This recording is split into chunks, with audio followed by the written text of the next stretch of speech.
Hey guys, Joe Kulas here once again for K Tactical.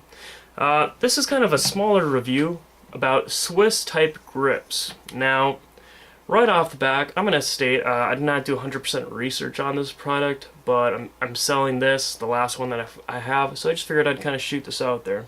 Now, obviously, it's referred to the Swiss grip, assuming it's probably going to be origined in Switzerland. That's a pretty good assumption. Now, one thing that I do know is that Heckler & Koch, or Heckler & Koch, that's how you're technically supposed to pronounce it, which, by the way, I can't really see it the best, but G36, it's in the back. They more or less made this popular. Now, HK, being a pretty amazing company as it is, and only really picking the best products, again, you can find some cheaper versions of this, you can find some more higher end versions of it, and you can even find the H&K version of it. They more or less made this popularized. Now again, why it's referred to as a Swiss, probably from Switzerland, but it has a very unique kind of style setup for it, and it's actually fairly common in some areas. You'll find a lot of people that use it. Now for one, this was one of the first grips that actually had an internal storage, kind of, but it wasn't first marketed as that, you could say. Now, what I mean by that is because I think there's a couple different versions of this. Again, I did not do all the research, but from what I got, there's 3 versions of it. From what I got, again, don't quote me on this.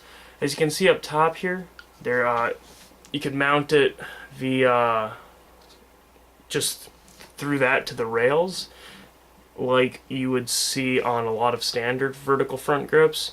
And then they also had initially this part that would go in, and it obviously threads in. And you're going to see here is this thing coming up, and what eventually it leads to is that notches in with the rail as well, just how the Spikes Tactical mounts.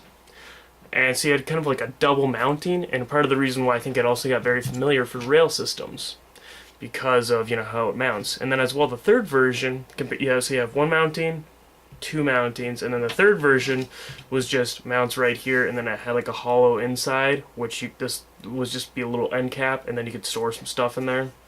So kind of like at the time, it was kind of cutting edge technology from what I get. Don't know if that's 100% true.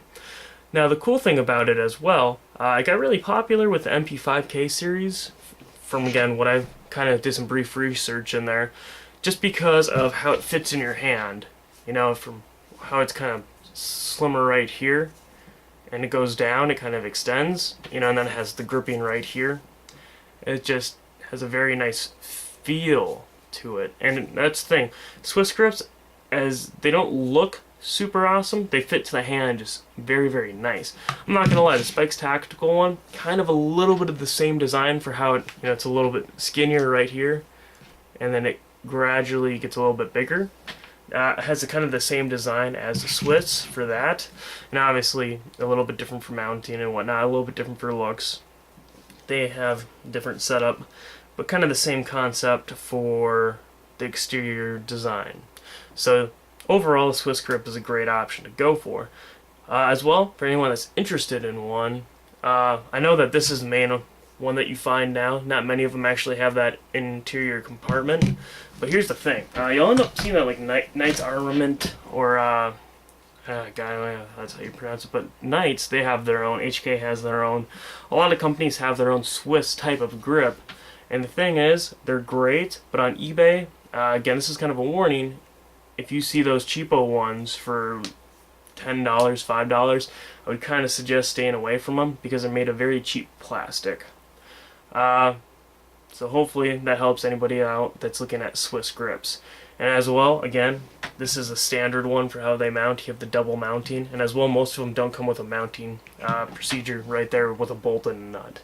So again, very easy to buy that on your own for around $1. So anyways, or heck, you could even buy some sort of quick detach system to kind of go in with it. But anyways, I think that's going to round up this video. So thanks for watching, guys, and feel free to sub, comment, like the video, and all that fun stuff. Alright, take care.